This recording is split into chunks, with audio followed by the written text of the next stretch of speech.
नमस्कार, आप देख रहे हैं बिस्तक। मैं रजत देवगन। आज हफ्ते के दूसरे कारोबारी सत्र में बाजार में एक सीमित दायरे में कामकाज हुआ। साफ पता लग रहा था निफ्टी पे एक्सपायरी का प्रेशर है। आज कॉल राइटर्स पुट राइटर्स जमकर बैठ गए स्टॉक मार्केट पे और प्रीमियम्स खा गए।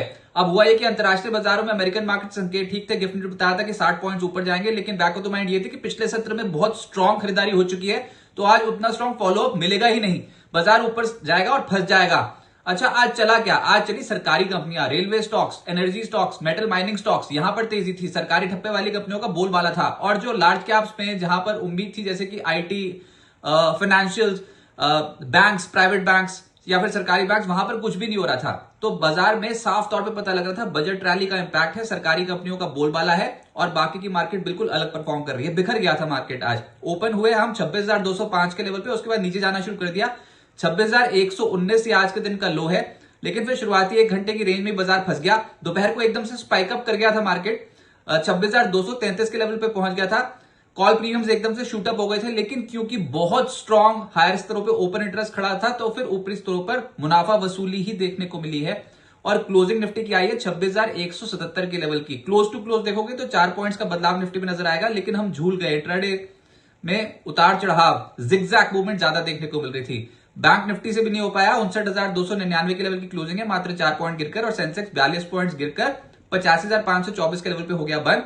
24 शेयर निफ्टी के चढ़े, 26 गिर गए। और ब्रॉडर मार्केट्स पे 1,835 शेयर चढ़े हैं, उसके मुकाबले 1,321 शेयर गिरे हैं। तो पिक्चर बिखरी बिखरी थी। आप ये देखिए, निफ्टी पे सबसे तेज चलने वाला कौन? कोल इंडिया। सरकारी ठप्पे वाली कंपनियों का बोलबाला था। कोल इंडिया आज 0.4% ऊपर रहा। फिर श्रीराम फाइनेंस तो लगातार दौड़ ही रहा है और आज भी 2.5% ऊपर। आईटीसी का स्टॉक 1.5% चढ़ गया। डिफेंसिव मोड में था मार्केट, तो अल्ट्राटेक चढ़ गया। और टीएमपीवी, ये कुछ ऐसे स्टॉक्स थे जहां पर आज के सत्र में तेजी आई। निफ्टी लूजर्स में इन्फोसिस 1.5% नीचे, भारतीय एयरटेल, अदानी पोर्ट, सन फार्मा और टेक महिंद्रा 1% के करीब टूटे हैं। और एफएनओ गेनर्स में चोला फाइनेंस नजर आएगा आपको। सुबह तेज हो गया था ये स्टॉक, अल्टीमेटली 6% ऊपर बंद हुआ। एनएमडीसी 4% ऊपर। आज माइनिंग स्पेस में बहुत स्ट्रॉन्ग एक्शन हुआ और एनएमडीसी में आ गया ब्रेकआउट। फिर आज रेलवे स्टॉक्स में तेजी ज्यादा दिखाई दे रही थी। आईआरएफसी डेरिवेटिव मार्केट पे तेज हो गया और कोल इंडिया और एचएफसीएल जैसे स्टॉक्स में एक्शन स्ट्रॉन्ग था। एफएनओ लूजर्स में कोफोर्ज आज 4.5% ज्यादा टूटा है। Cyient, federal bank, BSE, Fortis सब 1% से 1.5% नीचे आ गए। मिड कैप गेनर्स में प्रिज्म जॉनसन आज 17% ऊपर। दरअसल हुआ यह कि अदानी ने अनाउंस कर दिया कि एसीसी और ओरिएंट सीमेंट का मर्जर अंबुजा सीमेंट में होगा। अब हम ट्रैक तो कर रहे थे एसीसी, ओरिएंट सीमेंट, अंबुजा को, लेकिन चढ़ क्या गया? Prism Johnson. इस स्टॉक में एकदम से तेजी आ गई। अंबुजा खुला ऊपर था, नीचे आ गया। ओरिएंट सीमेंट फिर भी ठीक परफॉर्म कर रहा था। एसीसी तो बेचारा चल ही नहीं पाया। लेकिन देखते हैं ये डेवलपमेंट कैसे आने वाले समय के लिए सीमेंट सेक्टर पर असर डालती है। लेकिन इंटरेस्ट साफ तौर पे दिखाई दे रहा था कुछ चुनिंदा सीमेंट कंपनियों पे, जिसमें प्रिज्म जॉनसन था आज एक स्टॉक जो 17% की चाल पकड़ गया। फिर जेडब्ल्यूएल 8% ऊपर और इरकॉन 8% ऊपर। सबसे स्ट्रॉन्ग बेट तो आज रेलवे स्टॉक्स पे लग गई और ये लगातार टूट रहे थे। तो ये बजट आते आते निचले स्रोत से आप कह सकते हैं कि खरीदारी होती हुई नजर आई।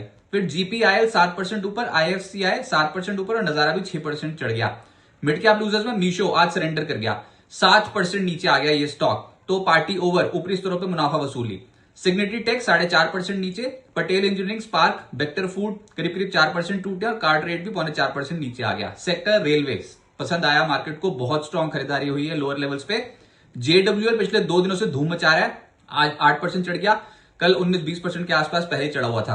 फिर इरकॉन 8% ऊपर, रेलटेल 5% ऊपर, राइट्स, आईआरएफसी और आरवीएनएल 3% से 4% ऊपर। ध्यान रखिएगा, बहुत बीटन डाउन स्टॉक्स हैं, ऊपर सप्लाई भी बहुत जोरदार आएगी, तो जो फंसी पोजीशन है उनको काटने की कोशिश करनी चाहिए इस रैली में। ये बजट रैली है जो रेलवे में ऐसे में प्ले हो रही है।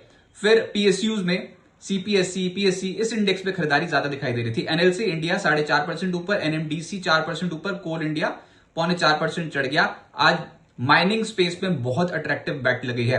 फिर पीएफसी, सतलुज जल विद्युत निगम और आरईसी लिमिटेड भी करीब करीब 3% से 3.5% ऊपर रहे। मेटल स्पेस में एनएमडीसी लीड कर रहा था 4% के गेन के साथ। फिर लॉयड्स मेटल 2.5% चढ़ा है।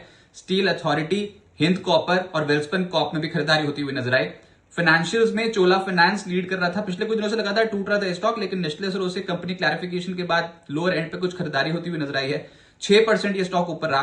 पीएफसी, आरईसी चढ़ गए आज 3% से 3.5%। श्रीराम फाइनेंस लगातार चढ़ता स्टॉक, आज भी 2.5% चढ़ गया। एचडीएफसी बैंक भी थोड़ा चढ़ गया, लेकिन हो नहीं रहा था फाइनेंशियल्स में ज्यादा एक्शन। बाकी में अगर आप बैंक्स देखो, सरकारी या फिर निजी क्षेत्र के बैंक्स उतना स्ट्रांगली परफॉर्म नहीं कर रहे थे। फिर आईटी में आज मुनाफा वसूली का दिन था। कोफोर्ज 5% नीचे, इन्फोसिस, परसिस्टेंट, टेक महिंद्रा और टीसीएस आधे फीसदी से 1.5% के आसपास नीचे चले गए। आज बाजार का नया मेहमान केएसएच इंटरनेशनल, खराब लिस्टिंग, 384 रुपए का इश्यू प्राइस था।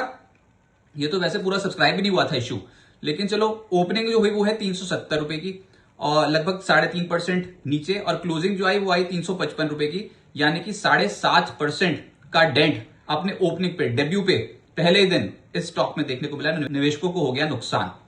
Gujarat kidney and super speciality का आईपीओ कल बंद हो जाएगा। अब तक 2.67 टाइम्स सब्सक्राइब हो चुका है। प्राइस बैंड रखा गया 108 से 114 रुपए प्रति शेयर का। इश्यू साइज है 250.8 करोड़ रुपए। पूरा का पूरा फ्रेश इश्यू है। सेक्टर है हेल्थ केयर। अब आगे क्या होगा? आज तो निफ्टी पे वीकली एक्सपायरी का प्रेशर था, ये साफ पता लग रहा था, क्योंकि कॉल और पुट राइटर्स दोनों ही जोर लगा रहे थे और प्रीमियम्स खाने की होड़ लगी हुई थी। बिल्कुल वही हुआ, प्रीमियम्स गल गए, रेंज में फंस गया मार्केट। ट्रेंड अभी भी पॉजिटिव है, ट्रेंड किसी भी तरीके से नेगेटिव नहीं हुआ है। रेजिस्टेंस जोन के हालांकि हम बहुत करीब हैं, बार बार इस जोन में 26,200 से 26,300 वाले जोन में ऐसा टोटका कर रखा है किसी ने कि कोई ना कोई बेचता जरूर है आके इंस्टीट्यूशन। लेकिन इस बार ना इंस्टीट्यूशन इंटरेस्ट बहुत अच्छा लग रहा है। एफआईएस की कोई उतनी एग्रेसिव खरीदारी दिखती नहीं है। ऊपर से डेरिवेटिव मार्केट पे एफआईएस ने पिछले कुछ दिनों में खरीदारी कर रखी है और हो सकता है कि यहां से इंस्टीट्यूशनल एक्टिविटी अगर बढ़ जाए तो और बेहतर लेवल्स देखने को मिले। लेकिन फिर भी इंडेक्स में भले ही कुछ ना हो, स्टॉक स्पेसिफिक एक्शन ज्यादा देखने को मिलेगा। मिसाल के तौर पे लार्ज कैप स्टॉक्स में जो बाजार को हिला सकते हैं, जैसे कि फाइनेंशियल्स, आईटी, इनमें ना कुछ एक्शन देखने को मिले। बाजार में सुस्त कारोबार होता हुआ नजर आया लार्ज कैप्स के फ्रंट पे, लेकिन मिड कैप्स में ऐसा लग रहा है कि इस समय इंटरेस्ट ज्यादा है और बजट रिलेटेड जो स्टॉक्स हैं वो इस समय एक्शन में आ सकते हैं। आज यूएस में Q3 जीडीपी आंकड़े आएंगे, आईपी के भी आंकड़े आएंगे और कंज्यूमर कॉन्फिडेंस के भी आंकड़े हैं, उसका भी असर देखने को मिलेगा। तो बहुत इंपॉर्टेंट मैक्रो डेटा है, लेकिन वो आज की मार्केट यूएस के लिए अहम है।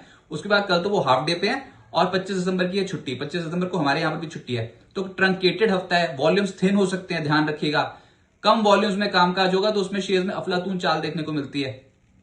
अब देखते हैं कि क्या यहां से अभी ये तेजी और बढ़ती है कि नहीं। इंडेक्स पे तो फूक फूक के ऊपर जाएंगे, धीरे धीरे करके ऊपर जाएंगे, कदम बढ़ाएंगे, लेकिन ट्रेंड पॉजिटिव है तो डायरेक्शन ऊपर की सोचनी चाहिए। बजट रिलेटेड स्टॉक्स में तगड़ा एक्शन हो सकता है और बाजार ने वो प्रूफ भी कर दिया। सरकारी ठप्पे वाली कंपनियों में एक्शन ज्यादा देखने को मिल रहा है, बाकी की मार्केट अलग और सरकारी कंपनियां अलग, इस तरीके की मार्केट देखने को मिल रही है। ये होना ही था, बजट से पहले एक बार ऐसा जरूर होता है, लेकिन ये एक अपॉर्चुनिटी है। हायर एंड पे जो फंसे हुए वो निकलेंगे भी, पर कुछ ऐसे स्ट्रक्चरल चेंजेस हैं, जैसे कि मेटल माइनिंग स्पेस में सरकारी कंपनियों में बहुत अच्छे अच्छे लेवल्स भी देखने को मिले हैं। कई कंपनियों में ऐसा हुआ है।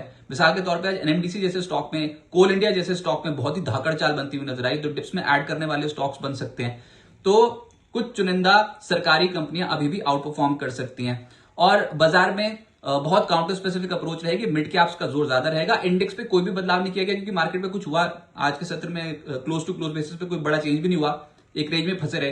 तो निफ्टी के जो सपोर्ट लेवल रहेंगे वो रहेंगे 26,090 और 26,050, और जो रेजिस्टेंस लेवल रहेंगे 26,245। आज इसके आसपास से फिर से नीचे आ गए, तो 26,245 का इंपॉर्टेंट रेजिस्टेंस लेवल, फिर ऑल टाइम हाई लेवल 26,325, उसके बाद फिर 26,405।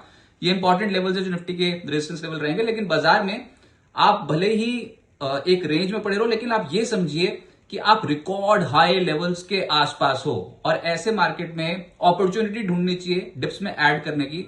अगर कोई भी झटका लगा तो पहले सपोर्ट जोन से हो सकता है खरीदारी होती हुई नजर आए। तो अच्छी फंडामेंटल वाली कंपनी आइडेंटिफाई करें, बीटन डाउन स्टॉक्स जो अच्छी वैल्यूएशन पे मिल रही है वहां पर खरीदारी करने के चांसेस ज्यादा। अगर ये नहीं हो पा रहा तो सिस्टमैटिकली अपने पोर्टफोलियोज को बिल्डअप करें। म्यूचुअल फंड में, ईटीएफ्स में, इंडेक्स फंड में पैसा लगाने की कोशिश करें। ये मार्केट तेज है और हो सकता है बजट से पहले और बेहतर लेवल्स इंडियन मार्केट्स पे देखने को मिले।